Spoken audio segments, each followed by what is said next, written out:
ये सब क्या देखना पड़ रहा है? अच्छा है मैं अंधा हूँ।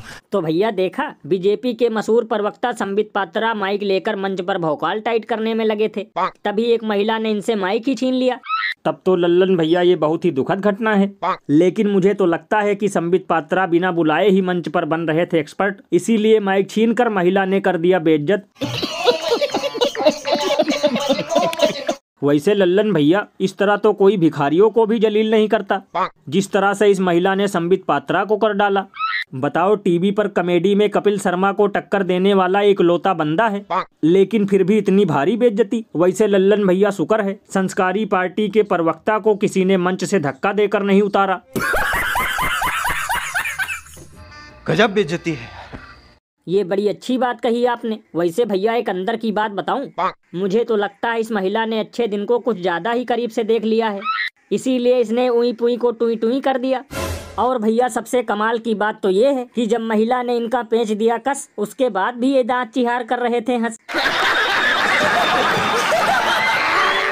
और अभी तो रुको, क्लाइमैक्स अभी बाकी है। हसदेव के जंगलों को काटना बंद करो, हसदेव के जंगलों को काटना बंद करो, अडानी अंबानी सरकार होश में आओ। ये भगवान क्या जुल्म है। तो भैया देखा, बनते ही जुमला पार्टी की सरकार, जंगलों और पेड़ों का होने लगा बंटाधार।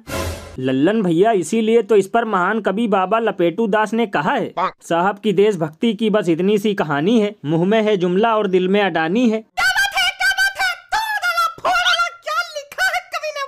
अभी तक केवल खाना और कमाना ही मुश्किल था, लेकिन अब तो धीरे धीरे सांस भी लेना मुश्किल होता जा रहा है, क्योंकि वृक्ष बचाओ अभियान भी खाली एक दिखावा है। केवल पर्यावरण दिवस पर लिखते हैं वृक्ष लगाओ पुण्य कमाओ, और उसके बाद साल भर जमकर पेड़ कटाओ।